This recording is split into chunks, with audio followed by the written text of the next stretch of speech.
Where do we stand here in one of the final weekends of June on the Shohei Ohtani front? Is the fact that the Angels being in the mix for the wild card right now and above 500 taking him off the trade table right now, Jeff? Rich, I would love, as somebody who is in the middle of all of these transactions leading up to the trade deadline, to tell you that we're going to have a mega blockbuster deal at the deadline this year, and Shohei Ohtani is going to go to a contender, and everything's going to be right with the world. But why would the Los Angeles Angels at this point do that when everything that they have been working toward is sort of happening, like kind of happening? There's a great argument still to be made that, you have to trade Shohei Ohtani, because if he leaves this offseason, all you get back is like the 70th pick in the draft.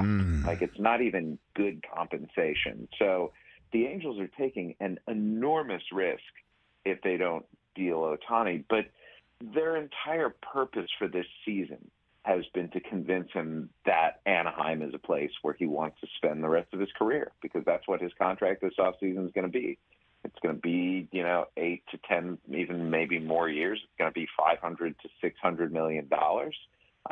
And it's going to take him past his 40th birthday. And boy, if the Angels haven't done everything they possibly could, from calling up Zach Neto to calling up Ben Joyce, to calling up Sam Bachman, all these younger guys who may not have been entirely ready, I don't know what more they could do, I suppose, aside from spend more in the offseason, but they were among the higher spending teams in the offseason too this year. So I think Artie Moreno, the owner there, wants to keep Shohei Ohtani around long term. The question is, does Shohei Ohtani believe that the Angels are the team that he's likeliest to win a World Series with, and where is that on his priority list? Exactly, Jeff. That is the ultimate question, in the same way that we're coming off of the NBA draft, wondering what's going through Damian Lillard's mind for his future and how he feels about staying in Portland, a spot that I think we all know he loves to be there. He loves living there. I think he's comfortable living there. So what is Ohtani thinking? Like, what are his priorities? Just is it a spot that he likes to play in, and that he's not in a spot where there's 50 cameras in his face and 5 local newspapers and longtime listeners and first-time callers that are freaking out over an 0 for 4? Like, where, you know what I mean? Like, where does he stand on all that, you think? I wish I could tell you. He does not speak publicly, and he's got a very, very small inner circle. But the context that I can give you is this. I was in Miami for the World Baseball Classic semifinals and finals, and I saw the look on his face, and I talked with teammates about the intensity that he was bringing to that tournament. And I think if you were to give him sodium pentothal and get the full truth out of him, he'd tell you that's the most fun he's had playing baseball on North American soil. And what was it? It was competition. It was winning. It was the ability to go out and do something for your country, yes, but do something where the games really feel like they matter. And games haven't mattered in Anaheim since 2014.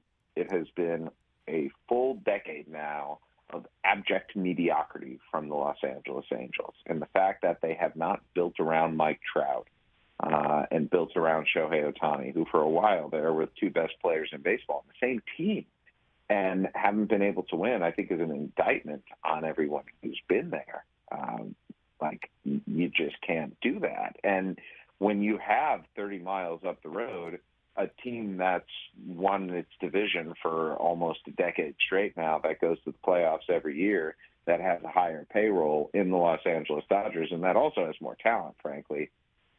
If you're Ohtani, is that not the siren calling right there? Like saying, get out of Orange County while you can. Get to a place where you are likelier to go win a ring and you are likelier to bring that glory to your career. I think it comes down to this.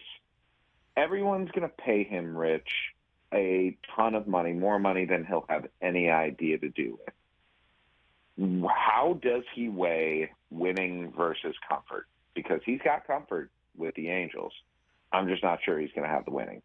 Jeff Passan here on the Rich Eisen Show. Last one for you on this. So is it the next 3 weeks? Is that the crux of it? That if the Angels go through, say, a swoon similar to the one that cost Joe Madden his job last year, that would knock them from their current perch in the standings? Would that spark a ton of calls to the Angels, or maybe they're making them? Like, what do you got? I think there are going to be a ton of calls regardless. Okay. I don't foresee the Angels losing 14 straight again. I mean, I know they've lost two in a row, and right. For a couple of days they were ahead of the Houston Astros in the standings. But if you look at the American League right now, what a fascinating race we've got going on. The Minnesota Twins are as mediocre gets, but they play in the American League Central, which is a tire fire of a division, and the team that wins is probably going to be around 500. Then you have the Texas Rangers out west, and you can make an argument that the Rangers, are, if not the best team in baseball, they're certainly among the top 5. And then the Tampa Bay Rays out east, and I'm not sure they're going to give up their perch atop the AL East. But after that, and after Baltimore in the wild card standings, you've got the Astros at 41-34, the Yankees at 41-34, the Angels at 41-35, and the Blue Jays at 41-35, and the Red Sox and Mariners and Guardians are lurking around as well. But it's just a muddled situation right now. And so if you ask me, what are the Angels going to do? I think the Angels are going to buy. I don't think they're selling. Mm-hmm. I think they are going out, and they're going to be as aggressive as they possibly can, because they want Ohtani to know that building a winner is important here, and getting you to the postseason is of the utmost import. Catch the Rich Eisen Show every single day on the Roku channel, 12 to 3 Eastern, for free.